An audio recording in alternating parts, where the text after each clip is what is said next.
सम्माननीय सभामुख महोदय, केशव कुमार बुढाथोकी संविधान सभाको निर्वाचित सदस्य त हुनुहुन्थ्यो नै।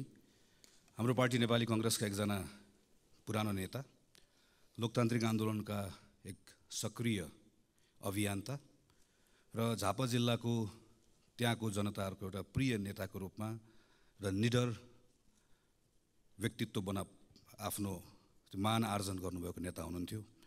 हिजो हामीले उहाँलाई गुमाएका छौँ। यो क्षणमा म उहाँलाई सम्झन चाहन्छु, उहाँको परिवारप्रति हार्दिक समवेदना प्रकट गर्न चाहन्छु र उहाँप्रति भावपूर्ण श्रद्धाञ्जली अर्पण गर्छु। भर्खरै मात्र हामीले जानकारी प्राप्त गर्यौँ कि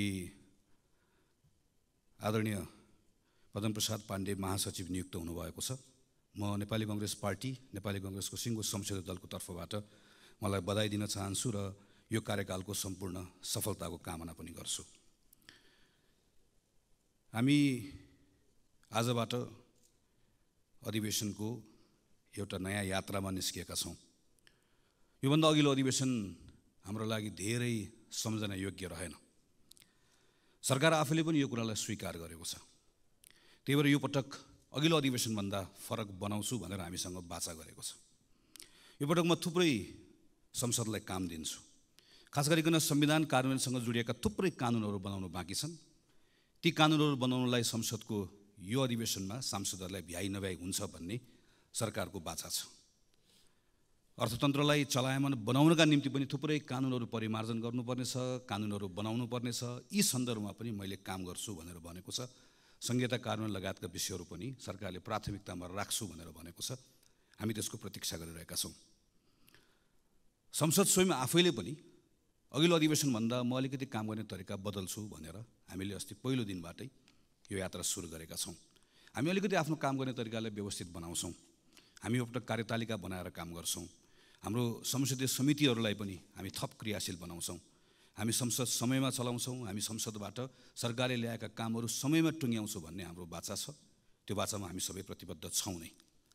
संसदीय समितिहरूले पनि यही अनुरूप आफूलाई ढाल्नेछन् भन्ने हाम्रो अपेक्षा छ। संसदीय समितिहरूको विश्वसनीयताको प्रश्न पनि छ। कतिपय सन्दर्भमा हामीले निर्देशन दिनका निम्ति हतारो गरेका छौँ।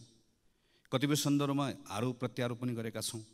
कतिपय सन्दर्भमा प्रक्रिया मिचिएको र अपारदर्शी भएको भन्ने विषयहरू पनि सँगसँगै उठेर आएको छ।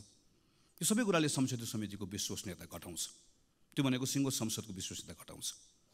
सरकार नयाँ ढङ्गले काम गर्छु भनिरहेको बेलामा व्यवस्थापिका संसदको नेतृत्व सम्माननीय सभामुखले व्यवस्थापिका संसदलाई फरक ढङ्गले चलाउँछु भनिरहेको बेलामा संसदीय समितिको नेतृत्व गर्ने हामी जो छौँ, हामी सबैले पनि हाम्रो संसदीय समितिलाई फरक ढङ्गले चलाउँछु भन्ने एउटा सङ्कल्प गर्नै पर्नेछ।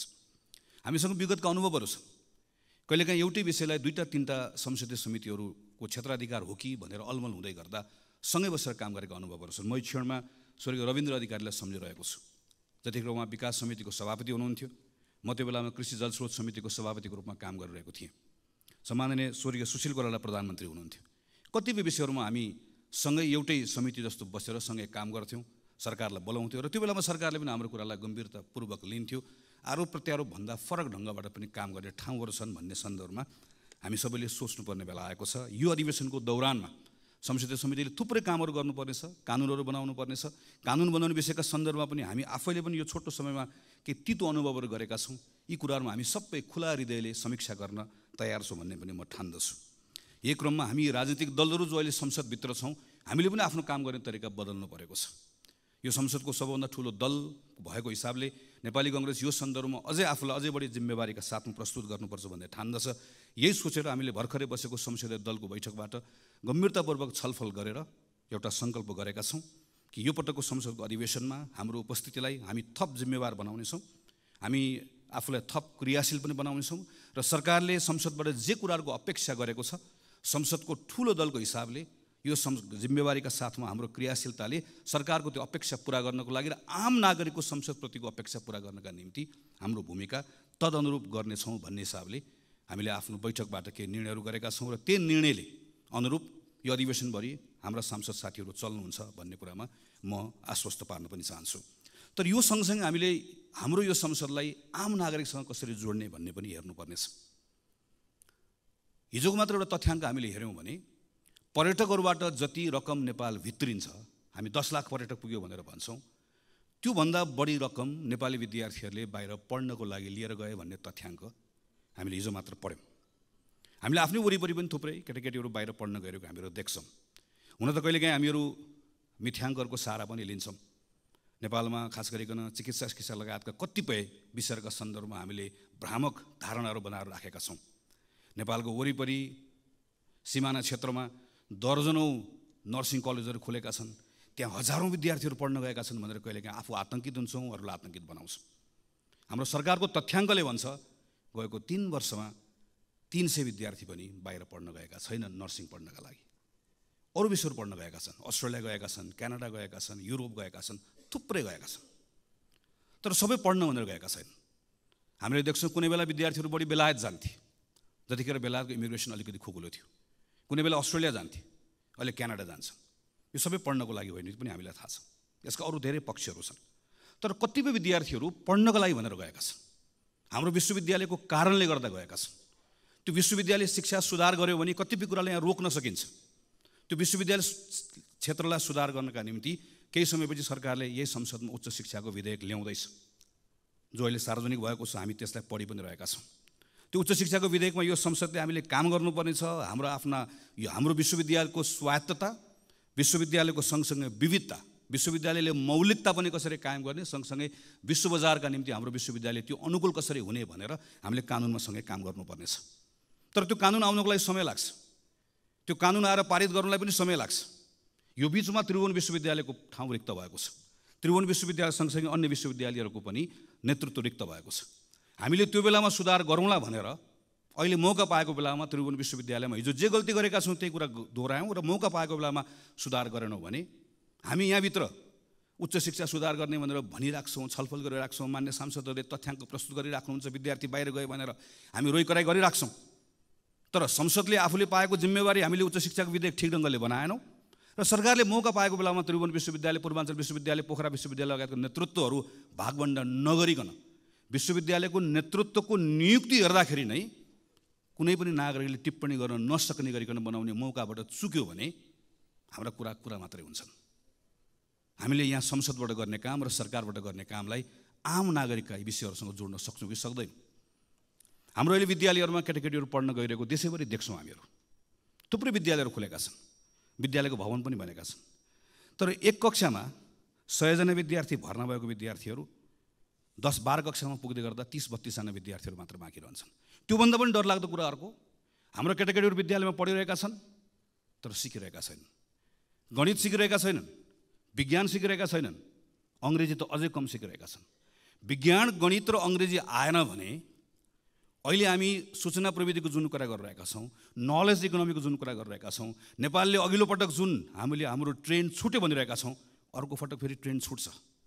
3 कक्षा 4 कक्षा पढ्ने बच्चालाई, 5 कक्षा 6 कक्षा पढ्ने बच्चालाई एकपटक हामीले हेऱ्यौँ भने ती केटाकेटी पढिरहेका छन् तर तिनले गणित, विज्ञान, अङ्ग्रेजी जानिरहेका छैनन् भने अबको 8-10 वर्षपछि, 5-7 वर्षपछि जब तिनीहरू 18-20 वर्षको हुन्छन् र हामीसँग ठुलो जनसङ्ख्या हाम्रो आफ्नो श्रमको बजारमा हामीसँग हुन्छ, तर अङ्ग्रेजी, गणित, विज्ञानको फाउन्डेसन नभएको केटाकेटीहरू भइसके पछाडि हामीले चाहेर पनि केही पनि गर्न सक्दैनौँ।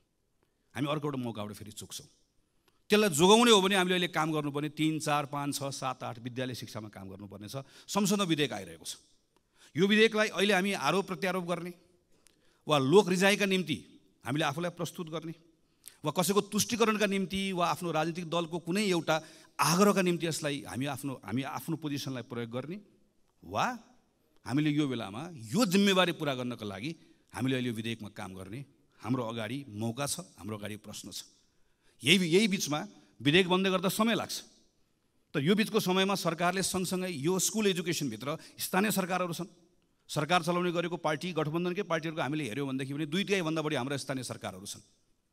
प्रदेश सरकार 7 प्रदेशमा माथि प्रधानमन्त्रीलाई अनुकूल हुने गरिकन 7 प्रदेशका सरकारहरू छन्। त्यो प्रदेशले अहिले स्कुल एजुकेसनमा के काम गर्ने हो, त्यो स्थानीय सरकारले एजुकेसनमा के काम गर्ने हो, यो 1 वर्षको समय खेर कसरी नफाल्ने हो, यहाँनिर हामीले सोच्नुपर्नेछ र हामीले सँगसँगै यहाँभित्रको पार्लियामेन्टमा आएको कानुनमा काम गर्नुपर्नेछ। यति जिम्मेवारी पुरा गऱ्यौँ भने जसरी अघि मैले उच्च शिक्षाको कुराकानी गरेँ, हाम्रो विद्यालय शिक्षाको क्षेत्रमा केही न केही सुधार हुन्छ, कहीँ न कहीँ हामीहरू पुगिन्छ। यही संसदको यही रोस्टममा उभिएर अहिलेकै सम्माननीय प्रधानमन्त्री हुनुभएको बेलामा स्वास्थ्य बिमा सम्बन्धी कानुन यहीँ उभिएर पढेको म सम्झन्छु। स्वास्थ्य बिमा सम्बन्धी कानुन हामीले यहाँ प्रस्ताव गरेर यो संसदले पारित गर्दै गर्दा हामीले त्यही बेलामा एउटा परिकल्पना गरेका थियौँ कि प्रत्येक नेपालीलाई स्वास्थ्य बिमामा अनिवार्य रूपमा आबद्ध गरिनेछ र प्रत्येक नेपालीले त्यो स्वास्थ्य बिमा बापत आफ्नो आयको आधारमा योगदान गर्नुपर्नेछ। अहिलेको जस्तो अप्पर क्याप लगाएर 1 लाख दिने, 2 लाख दिने, 3 लाख दिने होइन। एउटा नेगेटिभ लिस्ट हुन्छ, त्यो लिस्टमा भएको त्यो सायद दाँतसँग जोडिएको कुरा होला वा अरू प्लास्टिक सर्जरीसँग जोडिएका कुरा होलान्। यी केही सेवाहरू बाहेक बाँकी रहेका सबै सेवाहरू त्यो बिमित भएको मानिसले सबैको बिमित हुन्छ र प्रत्येक नेपाली, यसको अर्थ प्रत्येक नेपालीले ती सबै सुविधाहरू निःशुल्क रूपमा प्राप्त गर्छ र गुणस्तरीय रूपमा प्राप्त गर्छ। र यो दिनको निम्ति हाम्रा सेवा प्रदायक संस्थाहरूलाई कसरी बलियो बनाउने, त्यो सेवा प्रदायक संस्थाहरूमा जनशक्ति कसरी उपलब्ध गराउने, यी सबै विषयहरूका बारेमा अध्ययन पनि भएको छ, यसका बारेमा निर्णयहरू पनि भएका छन्, यसको बारेमा बाटो कसरी जाने भन्ने कुरा तय पनि भएको छ। आज हामीसँग फेरि एउटा मौका आएको छ। हामी अहिले यो काम गर्ने वा अहिले स्वास्थ्य बिमाको हामीले अहिले पछिल्लो समयमा हामीले हेऱ्यौँ भनेदेखि भने यो प्रतिको विश्वास घट्दै गएको छ, झन् थप लथालिङ्ग बन्दै गएको छ। हामीले अहिले यहाँभित्र बसेर, संसदभित्र बसेर स्वास्थ्यको हामी नै आफूले बनाएको कानुनलाई कार्यान्वयन गराउने विषयको सन्दर्भमा हामीले जे भूमिका निर्वाह गर्नुपर्ने हो हामीले निर्वाह गर्नुपर्नेछ। सरकारको ठाउँबाट जे भूमिका निर्वाह गर्नुपर्ने हो सरकारले निर्वाह गर्नुपर्नेछ। यी साना कामहरू हुन्। मैले भनेका योभन्दा धेरै ठुल्ठुला कामहरू अहिलेका काम हुन् भन्ने लाग्न सक्दछ, तर यस्तो होइन। सम्माननीय सभामुख महोदय, अहिले हामी समुदायमा नेपाली कङ्ग्रेस भन्ने एउटा अभियान अन्तर्गत देशैभरि हिँडिरहेका छौँ। खास गरिकन यो पछिल्लो 6-8 महिना 1 वर्षभित्र नागरिकहरू के सोचिरहेका छन्, हामीलाई कसरी हेरिरहेका छन्, सिङ्गो प्रणाली, हाम्रो अहिलेको व्यवस्था, हाम्रो अहिलेको अवस्था, यी सबैको बारेमा नजिकबाट केही कुराहरू सुनौँ भनेर देशभरि साथीहरू हिँडिराख्नु भएको छ। हाम्रो नेताको निधन भएकोले हामीले कार्यक्रम स्थगित गऱ्यौँ र केही समय पछाडि यो कार्यक्रम फेरि अगाडि लिएर जान्छौँ र त्यस पछाडि आएको कुरालाई स्वाभाविक रूपमा हामी संसदमा र अरू मञ्चहरूबाट सबैको अगाडि राख्नेछौँ नै। यो बिचमा म पनि झापाबाट भैरवासम्म हुलाकी राजमार्गको बाटो हुँदै वरिपरिका समुदायहरूसँग अन्तर्क्रिया गर्दै गर्दै हिँडेँ। त्यहाँबाट अस्ति काठमाडौँ फर्किएको छु। यो बिचमा मैले देखेँ कि हाम्रा पूर्वाधारहरूको अवस्था, चाहे त्यो ठुलो पूर्वाधार होस्, चाहे झापाको त्यो कन्काई पुल होस्, मोरङको रतुवामाई पुल होस्, वा धनुषाको कमलाको पुल होस्, वा बाटोमा परेका सिँचाइका ठुला आयोजनाहरू हुन् वा साना आयोजनाहरू, चाहे सानो होस् चाहे मध्यम होस्, यी सबै आयोजनाहरूको बेहाल छ। अहिले भर्खर पनि यहाँ बाटोको कुरा निस्क्यो, सडकको कुरा निस्क्यो। अहिले नारायणगढ बुटवलको सडकबाट हामीहरू धेरै हिँडेका छौँ। हामी अहिले यही यता पोखरासम्म जाने बाटोमा यहाँ सबैजना हिँडेका छौँ। हामी यो विषयमा छलफल गर्दै गर्दा के कुरा भन्छौँ भने कहिलेकाहीँ हामी ऐनमा समस्या छ त्यस कारणले गर्दा भयो भनेर भन्छौँ, कहिले वन मन्त्रालयले रुख काट्न दिएन त्यस कारणले गर्दा भयो भनेर भन्छौँ। अहिले पछिल्लो समयमा के भन्न थालेका छौँ भने सरकारले भुक्तानी दिएन त्यस कारणले गर्दा समस्या भयो भनेर भन्छौँ। सरकारले फेरि चाहिँ मैले भुक्तानी दिन खोजेको तर समयमा गर्नुपर्ने काम नसकेको कारणले गर्दा भएन भनेर भनेको हामीहरू सुन्छौँ। र यो सन्दर्भमा हाम्रो संसदभित्र हामी छलफल गर्दै गर्दाखेरि सजिलैसँग हामी एकअर्कालाई आरोप प्रत्यारोप लगाउँछौँ। तर अलिकति गहिरेर हामीले हेऱ्यौँ भनेदेखि भने हामी सबै सरकारमा बसेका छौँ। कतिपय जुन सडकको बारेमा आज हामी त्यहाँ बसेर चर्चा गरिरहेका हुन्छौँ, प्रश्न गरिरहेका हुन्छौँ, ती कतिपय सडक त आफैले सुरुवात गरेका सडकहरू छन्, आफैले शिलान्यास गरेका सडकहरू छन्। हामी प्रदेशको सरकारको सन्दर्भमा हेऱ्यौँ, स्थानीय सरकारको सन्दर्भमा हेऱ्यौँ, र कतिपय म त सरकारमा थिएन भन्ने कुनै दलले हेर्ने हो भने पनि आफैभित्र एकचोटि हेऱ्यो भनेदेखि भने कुनै बेलामा तिनै पूर्वाधारहरू बनाउने निकायको नेतृत्व गरेका साथीहरू त्यहीँ वरिपरि प्रशस्त भेटिन्छ। यसको अर्थ यो कुनै एउटा व्यक्तिको, कुनै एउटा दलको, कुनै एउटा सरकारको र कुनै एउटा समयको मात्र होइन, हामी सबैको सामूहिक असफलता हो। हामी हाम्रो पूर्वाधार समयमा बनाउन सकिरहेका छैनौँ। हामी यो सन्दर्भमा चाहे स्थानीय सरकार होस्, चाहे प्रदेश सरकार होस्, चाहे सङ्घको सरकार होस्, चाहे पुल होस्, चाहे सडक होस्, चाहे राम होस्, चाहे हरि होस्, जसले जिम्मा लिए पनि, जसले कुर्सीमा बसे पनि हामी कसैले पनि हाम्रो पूर्वाधार समयमा बनाउन सकिरहेका छैनौँ। समथिङ इज रङ। केही न केही कुरा ठिक भइरहेको छैन। त्यो ठिक गराउने कुराको सन्दर्भमा आज हामीसँग त्यो एउटा जिम्मेवारी छ, मौका पनि छ। हामीले कानुनलाई भनेका छौँ सार्वजनिक खरिद ऐनमा यो समस्या भयो भनेर भनेका छौँ, तर त्यही सार्वजनिक खरिद ऐनमा भएको व्यवस्थाको बारेमा जहाँ हामीहरू केवल कसले कति मूल्यमा बनाउने भन्ने आधारमा प्रतिस्पर्धा गर्छौँ, कसले कति मूल्यमा होइन, कसले कति समयमा बनाउने भन्ने आधारमा पनि प्रतिस्पर्धा गराउन सकिन्छ भन्ने व्यवस्था छ। यो व्यवस्था लागू गरौँ भनेर पटक पटक भनेको म स्मरण गर्छु, स्मरण गराउन पनि चाहन्छु। यस्ता कतिपय कानुनको व्यवस्थाहरू भएर पनि प्रयोग गरेका छन्। कानुनमा समस्या छ भने कानुन बदल्न सक्ने ताकत यो संसदसँग छ, किनकि हामी सबैले यो मार खेपिरहेका छौँ।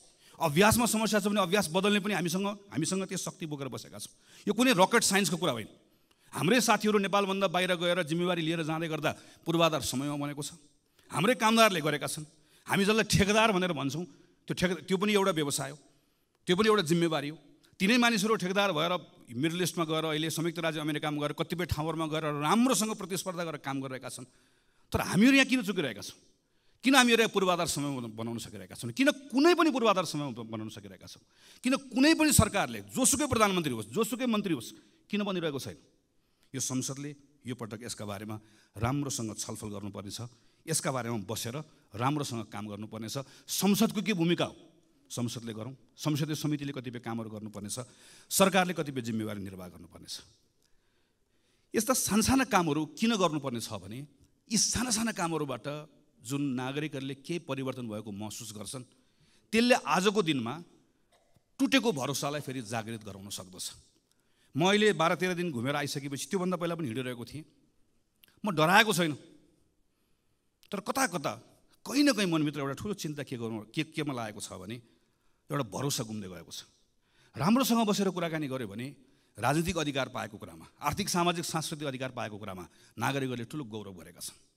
उनीहरू गर्छन्। उनीहरू यो मानेमा हाम्रो नेतृत्वप्रति उनीहरूको ठुलो सम्मान पनि छ, राजनीतिक दलप्रति सम्मान पनि छ। हिजोको अवस्थासँग तुलना गर्दै गर्दा हिजो विद्यालय पढ्न नपाएको मान्छे 8 कक्षा पढ्न पाउँदै गर्दा स्वाभाविक रूपमा खुसी छ। तर के कुराले चिन्तित छ, के कुराले आक्रोशित छ भने 8 कक्षा एउटै कक्षामा पढ्न थालेको धेरै भयो। 8 बाट 9 जान चाहन्छ, 9 बाट 10 जान चाहन्छ, त्योभन्दा माथि बढ्न चाहन्छ।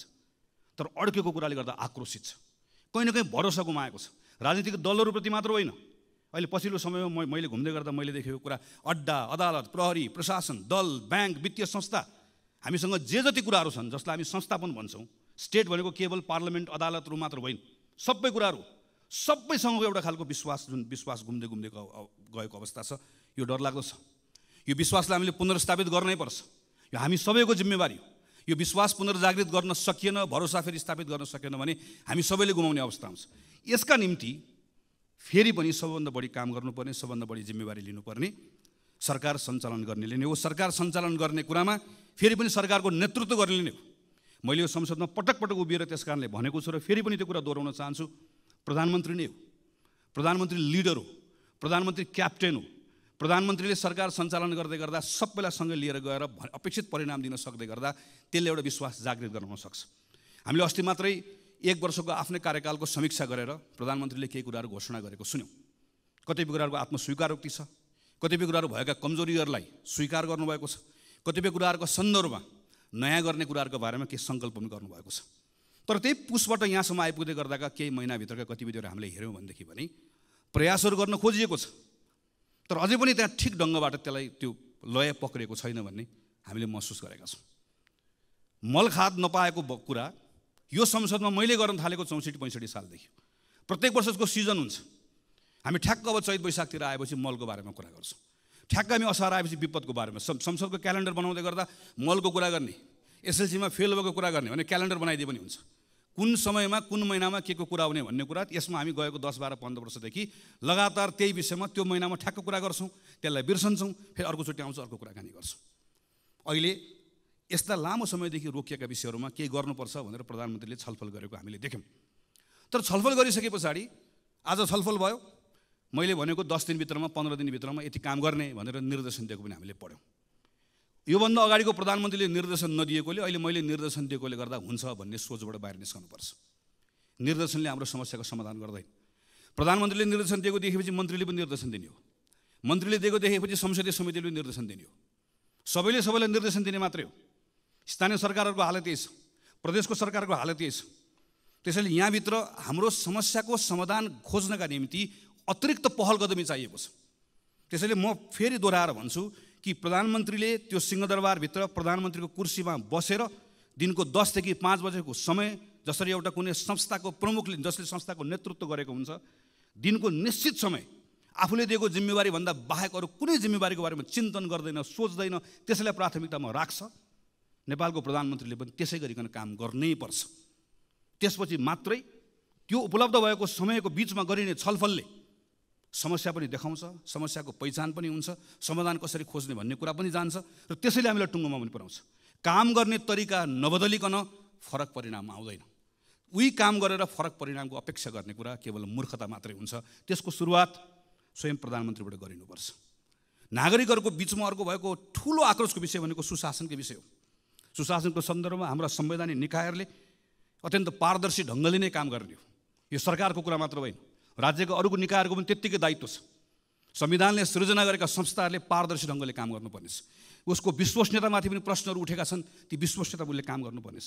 सम्मानित अदालतको पनि यसमा भूमिका छ, संसदीय समितिहरूको पनि भूमिका छ, तर फेरि पनि सबभन्दा ठुलो भूमिका सरकारकै छ।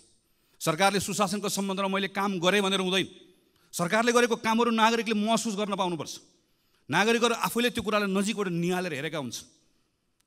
सरकारले गरेको काममा कुनै पूर्वाग्रह नहोस्, तर सँगसँगै सरकारले गरेको काम सुशासनका निम्ति गरेका पहल कदमीहरू कतैबाट प्रभावित पनि नहोस्। प्रहरी, प्रशासन, अड्डा लगायतका कुराहरू कुनै खालका लोक रिझाइका निम्ति, कुनै स्टन्टबाजी गर्नका निम्ति, कुनै पत्र पत्रिकाको हेडलाइनमा आउनका निम्ति उसले कुनै पनि निर्णयहरू नगरोस् भन्ने कुराको स्वाभाविक रूपमा अपेक्षाहरू रहन्छ। यसो गर्दै गर्दा संसदको पनि पूर्ण रूपमा सरकारलाई साथ रहनुपर्छ। हाम्रो पनि डबल स्ट्यान्डर्ड हुनु हुँदैन। हामीले पनि घटना हेरेर, प्रकरण हेरेर आफ्ना निर्णय, आफ्ना मतहरू बनाउनु हुँदैन। जोसुकै होस्, जतिसुकै शक्तिशाली होस्, राजनीतिक शक्ति होस् कि आर्थिक शक्ति होस्, नेपालको सार्वजनिक जग्गा कसैले हडप्छ भने सजाय पाउनु पर्दैन, दण्ड पाउनु पर्दैन। जतिसुकै शक्तिशाली होस्, जुनसुकै पदमा बसेको होस्, हातमा ताकत होस्, कलम होस्, नागरिकता बनाउनलाई कृत्य गर्छ भने फलानु दलसँग जोडिएको छ, त्यस कारणले गर्दा कृत्य गरे पनि उसको कृत्य माफी हुन्छ, चल्छ। जतिसुकै शक्तिशाली होस्, जुनसुकै ताकत भएको होस्, आम नागरिकहरूले निक्षेप सङ्कलन गरेर जम्मा गरेको सहकारीमा ठगीको धन्दा चलाउँछ, ठगीको धन्दाको मतियार हुन्छ भने कानुनी कारबाहीको दायरामा आउनु पर्दैन, कानुनले कारबाही गर्नु पर्दैन। त्यसैले सुशासनको आजको दिनको मन्त्र बनेको कानुनको शासन, विधिको शासन, चाहे जग्गा मिच्ने होस्, जग्गा हडप्ने होस्, चाहे नागरिकताको कृत्य गर्ने होस्, चाहे सहकारीमा ठग्ने होस्, यताको होस् उताको होस्, जुनसुकै दलको होस्, दलभन्दा बाहिरको होस्, जतिसुकै शक्तिशाली होस्, कसैले पनि उन्मुक्ति पाउनुहुन्न। एउटा सर्वसाधारण नागरिकले, एउटा नेपाली नागरिकले जे गर्दा दण्ड पाउँछ भने शक्तिशालीलाई पनि त्यो कानुन त्यसरी नै लागू हुनुपर्छ। जुनसुकै अवस्थामा पनि, जुनसुकै अर्थमा पनि नेपाल सरकारले यो बाटो यसरी समात्दै गयो भने बल्ल एउटा विश्वासको वातावरण बनाउन सक्छ। अनि सँगसँगै राज्य भएको उपस्थितिको भरोसा दिलाउने कुरा, सुशासन सँगसँगै राज्यको उपस्थिति दिलाउने कुरा, केही विशिष्ट प्रकरणहरूका सन्दर्भमा मेरो राज्यले, मेरो सरकारले के गरिरहेको छ नागरिकले हेरिरहेको हुन्छ। हामी यो संसदमाबाट सुन्न चाहन्छौँ सम्माननीय प्रधानमन्त्रीकै मुखबाट जाजरकोट रुकुममा भूकम्प पीडितहरूको अहिले अवस्था के छ भन्ने कुरा पत्र पत्रिकामा आउन छोडे भनेर तिनका बारेमा हामीले सोच्न छोड्यौँ, हामीले छलफल गर्न छाड्यौँ, राज्यले त्यसका बारेको संवेदनशीलता गुमायो भने राज्य हुनुको अर्थ हुँदैन। हामी विपिन जोशीका बारेको कुरा यहाँ बसेर थाहा पाउन चाहन्छौँ। हामी यो बेलामा रुसमा अलपत्र परेका नेपाली युवाहरू फर्काउनका निम्ति सरकारले गरेको प्रयास अपुग भयो, अपर्याप्त भयो। त्यसका निम्ति थप काम गर्नुपर्छ। ती जसरी लगेका हुन् त्यो लानेहरू एउटा एउटा ठगलाई छाड्नु पनि हुन्न, एउटा एउटाले दण्ड पनि पाउनुपर्छ, तर तिनका निम्ति सम्पूर्ण प्रयास लाउनुपर्छ। एउटा एउटा आमाको आँखामा बगेको आँसु पुस्नका निम्ति राज्यले सम्पूर्ण ताकत लगाउनुपर्छ, अनि बल्ल राज्य भएको अनुभूति हुन्छ। सडक दुर्घटनामा मरेका मानिसहरूका बारेमा मर्छ, रिपोर्ट बन्छ, सहकारीबाट ठगिएका मानिसहरूका बारेमा रिपोर्ट बन्छ। ती सबै रिपोर्टहरू दराजमा गएर थन्किएर बसेका छन्। हामी हेर्न चाहन्छौँ यो अधिवेशनको दौरानमा सरकारले गरेको काम, अनि सरकारका मन्त्रीहरूले यहाँ उभिएर मैले यो रिपोर्ट पढेर यसको आधारमा यो 5वटा काम गरेँ भनेर त्यहाँ उभिएर हामी प्रश्न गर्न चाहन्छौँ, त्यहाँ उभिएर हामी सुझाव दिन चाहन्छौँ, त्यहाँ उभिएर परिणाम आएको हेर्न चाहन्छौँ। हामी सरकारलाई मद्दत गर्न चाहन्छौँ, किनकि आजको दिनको सरकारको कुरा मात्र होइन, सरकारमा बसेको कारणले गर्दा मात्र होइन। हामी यो बेलामा यतिखेर सानसाना कुराहरूको परिणामबाट नागरिकहरू खुसी भएको हेर्न चाहन्छौँ। झापादेखि यहाँसम्म आइपुग्दै गर्दा कतै जङ्गली हात्तीको कुरा छ, जसरी पहाडमा बस्ने साथीहरूले सधैँभरि बाँदरको कुरा गर्नुहुन्छ। माडीको किसानहरूले रातिको समयमा निकुञ्जभित्र गाडी कुद्ने व्यवस्था गरोस्। ठुरीको मानिसहरूले सामान्य मेरो त्यहाँभित्रको मेरो भन्सारको त्यहाँको स्तरोन्नति गरिदियो। काहीँ दुधको किसानको कुरा छ, काहीँ केराको किसानको कुरा छ।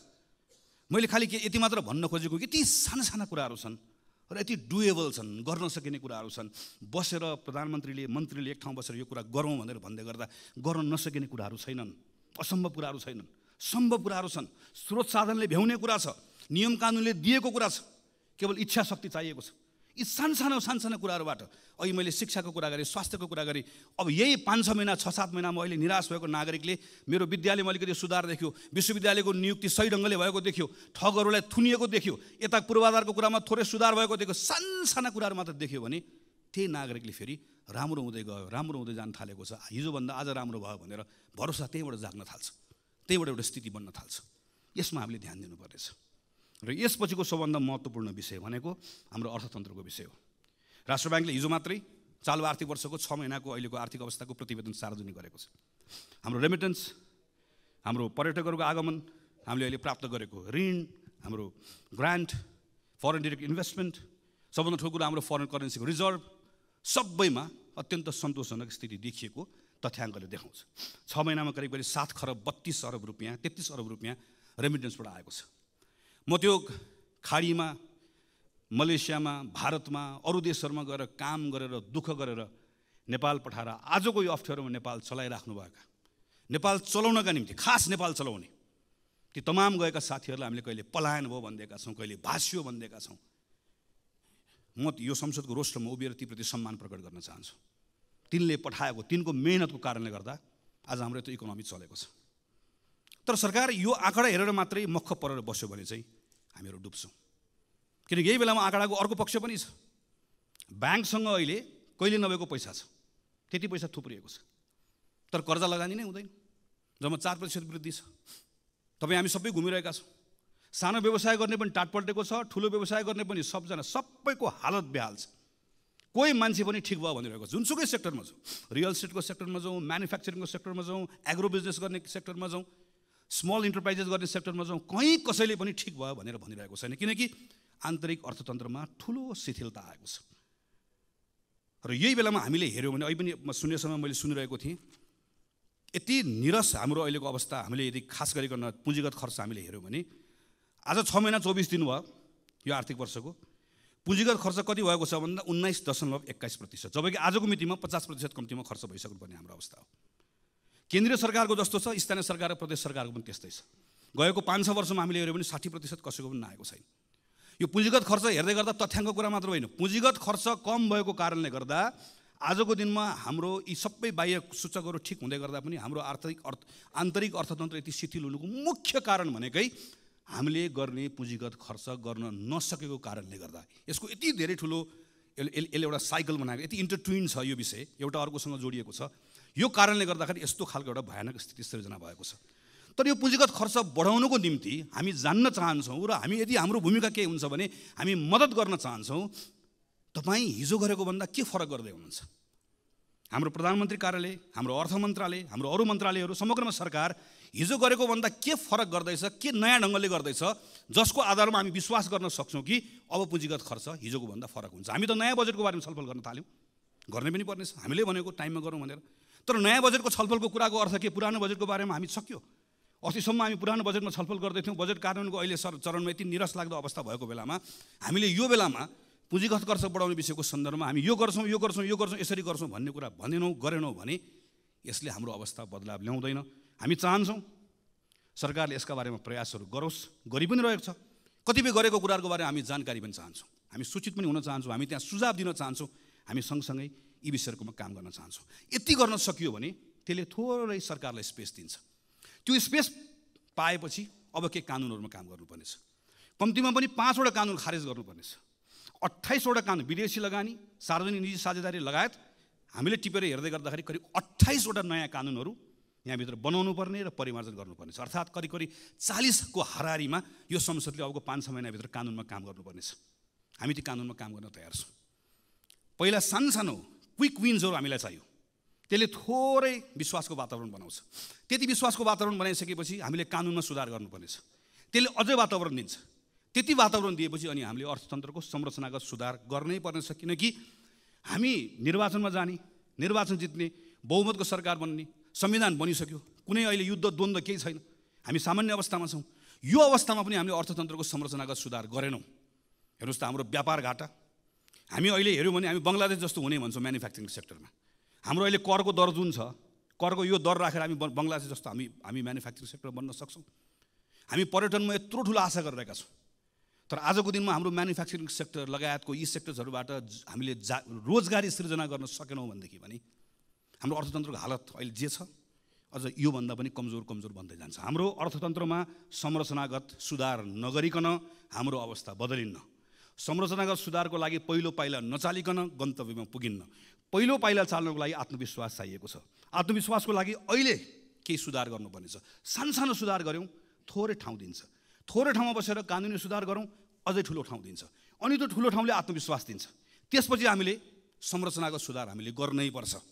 हाम्रो अहिलेको जस्तो एग्रिकल्चर राखेर, अहिलेको जस्तो म्यानुफ्याक्चरिङ राखेर, अनि अहिलेको जस्तो हाम्रो यति यो खालको सर्भिस सेक्टर राखेर, अनि सर्भिस सेक्टरको हाम्रो कन्ट्रिब्युसन चाहिँ 60% बढी सर्भिस सेक्टरको भनेर हामीले भन्ने, तर हाम्रो सर्भिस सेक्टर जुन खालको छ यो खालको सर्भिस सेक्टर राखेर हामी कहीँ पनि पुग्दैनौँ। हामीले एउटा ठुलो जम्प गर्नुपर्ने छ। त्यो जम्प गर्नको लागि हामीलाई एउटा ठुलो आधार चाहिएको छ। यसका निम्ति सम्माननीय सभामुख महोदय, योभन्दा राम्रो मौका कहिले आउँछ? संविधान बन्यो, संहिता आयो, सङ्घ छ, प्रदेश छ, सबैतिर अहिले एक खालको अनुकूलता छ, सबैतिर एउटा खालको वातावरण छ।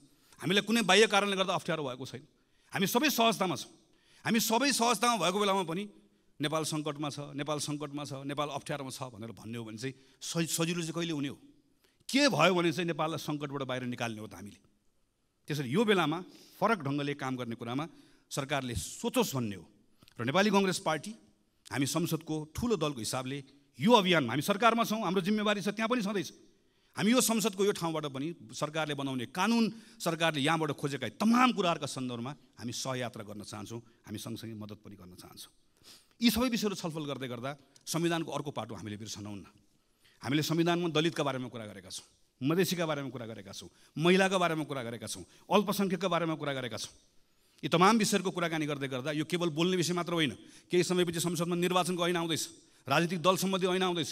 यी तमाम कानुनहरूमा छलफल गर्दै यो पटक संसदले यहाँभित्र फेरि के हाबी नहोस् भन्नेतर्फ सचेत रहनै पर्छ भने संविधानको त्यो मर्म जसले दलित, महिला, मधेसी, मुस्लिम सबैको, अल्पसङ्ख्यक सबको समान प्रतिनिधित्वको कुरा गर्छ, समान हैसियतको कुरा गर्छ, हाम्रा कानुनहरू पछाडि नफर्क्यौँ, हाम्रा कानुनहरू यो त्यो रिग्रेसिभ बाटोमा नजाओस् भन्नेतर्फ पनि संसदको यो अधिवेशनमा हामीले यथेष्ट ध्यान पुर्याउनु पर्नेछ। पछिल्लो समयमा हामी के देख्दै गएका छौँ भने डेमोक्रेसीको एउटा सुन्दर पक्ष भनेको असहमति राख्न पाउने कुरा हो, आफ्नो फरक मत राख्न पाउने कुरा हो।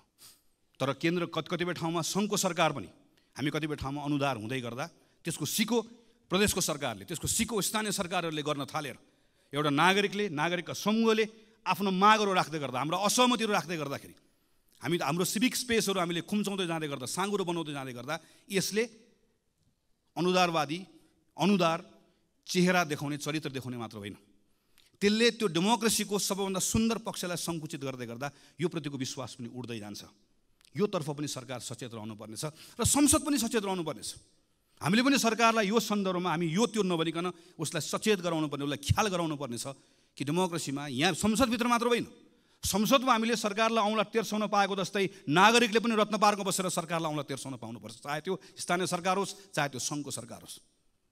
त्यो स्पेस यदि खुम्चिँदै गयो, साँगुरो हुँदै गयो भने त्यो आक्रोश सिङ्गो प्रणालीले थेग्नु पर्ने अवस्था आउँछ, जुन हामीले थेग्न नसक्ने अवस्था बन्न सक्दछ। त्यसैले सम्माननीय सभामुख महोदय, नेपाली कङ्ग्रेस पार्टीको तर्फबाट हामी यो पटकको यो अधिवेशन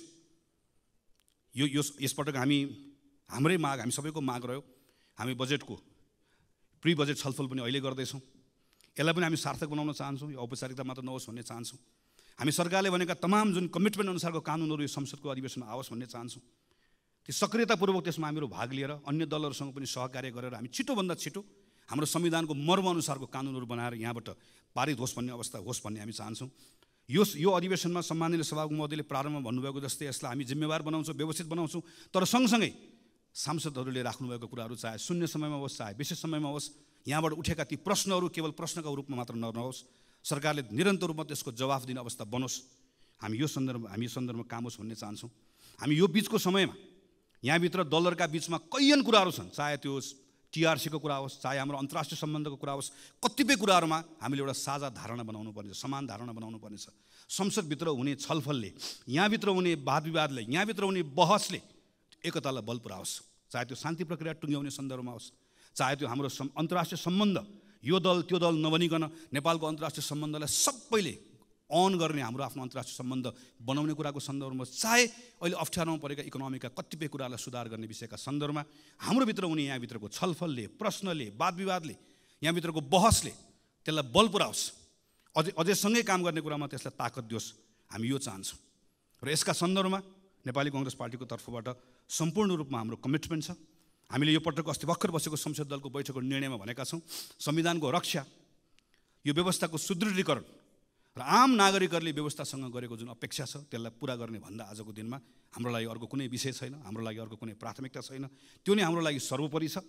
त्यही मान्यताका साथमा यो पटकको संसदको अधिवेशनभरि यो हाम्रो पार्टीको तर्फबाट यहाँ उपस्थित रहनुभएको सबै सांसद साथीहरूले व्यक्तिगत रूपमा पनि र कतिपय ठाउँमा संसदीय समितिभित्र सबै ठाउँमा कानुन निर्माण गर्ने कुरामा, संसदको बहसमा, छलफलमा यी सबै कुराहरू सकारात्मक ढङ्गबाट जिम्मेवारीका साथमा क्रियाशील भएर कानुनहरू निर्माण गर्ने कुरा निष्कर्षमा पुगोस्, सरकारमाथि निरन्तर प्रश्न पनि होस्, कतिपय ठाउँमा प्रतिरोध पनि होस्, बहस पनि होस्, छलफल पनि होस्, सुझाव पनि होस्, सहकार्य पनि होस्। यी विषयका सन्दर्भमा हाम्रो पार्टीका हाम्रा सांसद साथीहरूले काम गर्ने भन्ने सन्दर्भमा जुन स्वाभाविक पनि छ, तर अझै बढी जोड दिएर हामीले अस्ति भर्खर भएको बैठकबाट निर्णय गरेका छौँ। त्यसैले आज पहिलो हाम्रो पार्टी दलको तर्फबाट आफ्नो विषयहरू राखेर आफ्नो विषयहरू टुङ्ग्याउने क्रममा म सिङ्गो सम्मानित सभामुख महोदय मार्फत सिङ्गो संसदलाई यो कुरामा आश्वस्त पार्न चाहन्छु कि जसरी यो अहिलेको यो अधिवेशन यसलाई सार्थक बनाउने भनेर सरकारले, सम्माननीय सभामुख महोदयले, सबै राजनीतिक दलका शीर्ष नेताहरूले, हामी सबैले एउटा सोच बनाएका छौँ, सङ्कल्प बनाएका छौँ। यो सङ्कल्पलाई पुरा गर्ने साथमा हामी नेपाली कांग्रेस पार्टीको तर्फबाट 100% हाम्रो यसमा संलग्नता रहन्छ, 100% हाम्रो सक्रियता रहन्छ र हामी अन्य दलहरूसँग, संसदभित्र रहनुभएका तमाम अरू सबै दलहरूसँग कानुन निर्माण गर्ने कुरा, सुशासनका कुरा, भ्रष्टाचार अन्त्य गर्ने कुरा र हाम्रो अर्थतन्त्रलाई चलायमान बनाउने कुरा र संविधानलाई कार्यान्वयन गर्ने कुरा, खास गरिकन संहिताको कार्यान्वयन गर्ने कुरा, सुशासनको कुरा लगायतका तमाम विषयहरूका सन्दर्भमा हामी सहकार्य पनि गर्न चाहन्छौँ। ती सहकार्यको त्यो सहकार्य गर्ने विषयको सन्दर्भमा पनि हामीहरू खुला छौँ र हामी किन पनि यो ठान्दछौँ भने आजको यो घडी, अहिले यो बेलाको समय यत्रो सफलता प्राप्त गरिसकेपछि यही संविधान सभामा, पहिलो संविधान सभा त्यसका दृश्यहरू याद छ, दोस्रो संविधान सभा त्यसको दृश्यहरू याद छ, त्यति अप्ठ्यारो समयहरू हामीले पार गरेर आयौँ। आज त धेरै सहजता छ, धेरै अनुकूलता छ, तर यो सहजता र अनुकूलताको बिचमा पनि एक प्रकारले सम्मानित सभामुख महोदय राजनीतिक दलहरूको अग्नि परीक्षाको जस्तो समय छ। तर यो दलको मात्र अग्नि परीक्षा होइन, सिङ्गो लोकतान्त्रिक प्रणालीको अग्नि परीक्षा जस्तो छ। लोकतान्त्रिक प्रणालीको मात्र होइन, हाम्रो समय नै एक प्रकारले अग्नि परीक्षामा गएको जस्तो भएको छ। किन? हामी अहिले चुक्यौँ भने त्यसबाट जे क्षति हुन्छ त्यो क्षतिको पूर्ति सानो समयले गर्न सकिन्न, सानो स्रोतले गर्न सकिन्न। हामीसँग चुक्ने सुविधा छैन। हामीले यो पटक हामी सबैले आफ्नो ठाउँबाट आफ्नो भूमिका निर्वाह गऱ्यौँ भने हामी त्यो चुकाइमा पर्दैनौँ। त्यसका निम्ति संसदको अधिवेशन सार्थक होस्, हामी हाम्रो ठाउँबाट आफ्नो जिम्मेवारी निर्वाह गर्छौँ। हामी सबै आफ्नो जिम्मेवारी निर्वाह गर्ने कुरामा त्यही बाटोमा अगाडि बढौँ भन्ने हाम्रो शुभेच्छा राख्दै